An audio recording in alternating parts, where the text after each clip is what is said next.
And I'm back, and for the curious, I'm at like 75,000 experience points at this point for the vampire cards, so we're getting closer to, being able to make 3 copies on this trip, because it takes 28,000 experience to create a duplicate card for the vampire, unfortunately. It's very expensive. But to be fair, when you have an instant kill ability that works on basically everything, it's probably to be expected that, you're a very, very expensive piece of, cardboard. At least I can make copies of it, unlike the God of Destruction, which is another card you can pick up for the story that you have to get into the final area.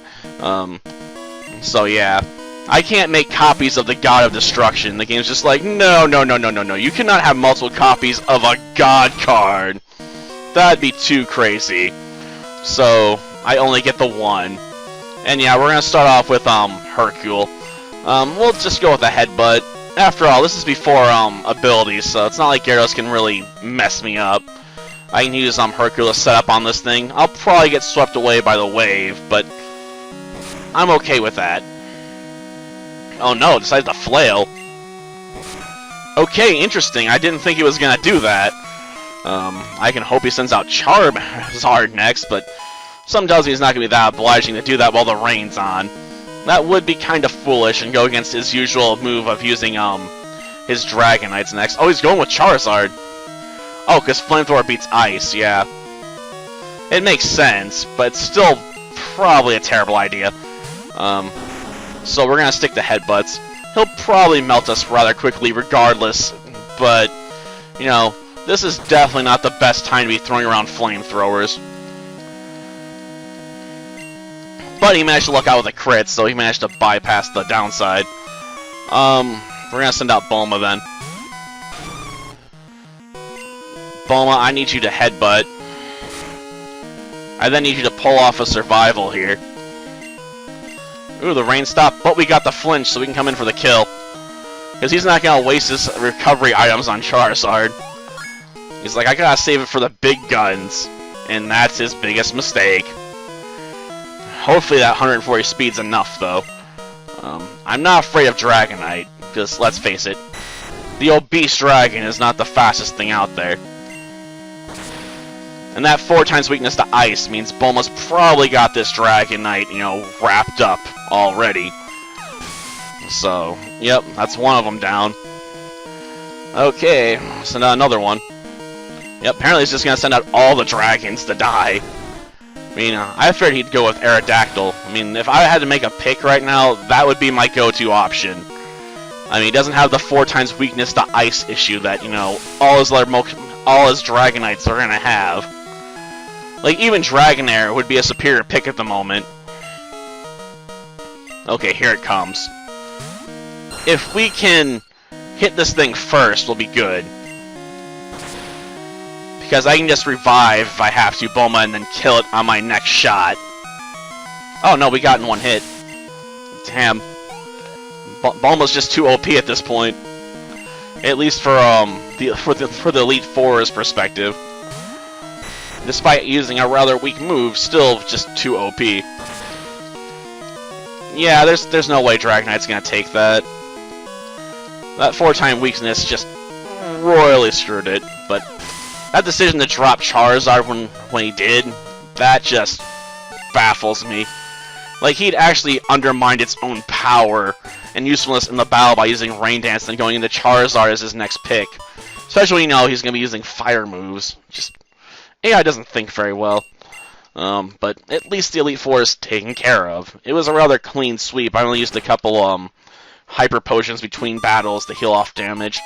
I had 42 of them. I think I still have 40, so I used 2 Hyper Potions against the entire Elite Four, but did I really need to use that more than that when this, over-leveled?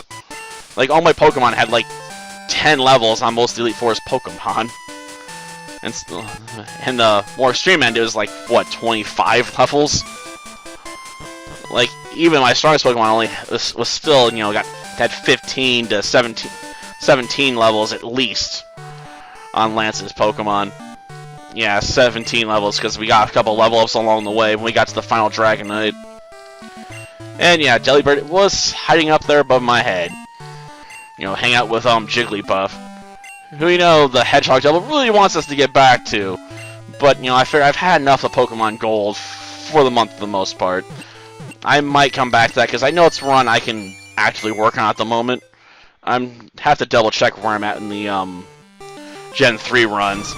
Though I think I should be working on some of those, because I think I'm stuck in spots, I could continue from. I just need to get back in the mood to work on them. Though some of them are going to really annoy me. I know at the Dark run I still need to catch us a Viper, darn it. That should be coming up soon, hopefully. I need to catch us a Viper, not because, it's a Dark type, because it isn't. Obviously, it's poison. But I can breed it with a Poochyena to throw Poison Fangs on it, which is what I want. It would give, my Mightyena a lot more utility if it could throw around, a Poison technique. That one was frozen on the ground, sadly, so it wasn't as funny. Had a foot up, though.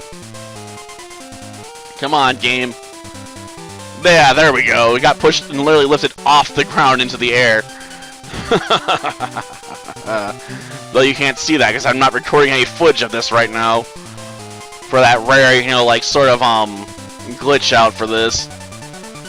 Mainly because it doesn't really matter, and to be honest, the people that worked on Lost Kingdoms 2 was basically a team of, 4 guys, from what I've been told.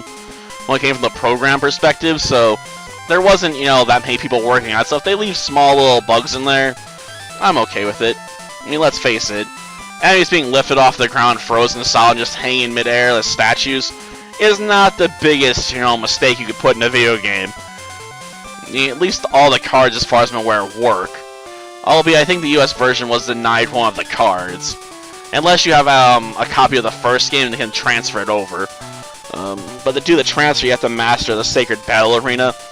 And I didn't bother with the second level for that. I only bothered with the first level of the Sacred Battle Arena because one of the cultists is in there, and you have to basically master fire, wood, earth, and fire, earth, wood, and water. Sorry, I keep listing off, and I'm like, there's 4 main elements. I'm like, why isn't air one of them? I have no idea. It's weird you have plants but not wind somewhere, right? Though the flying creature is considered a plant type. Yeah, I don't get it either. So apparently flyers weren't considered important enough to get their own type for some reason. I don't get it. But that does it for this episode. Next time, we'll be heading back to the Kanto region to start knocking out some gym leaders. Until then, see ya.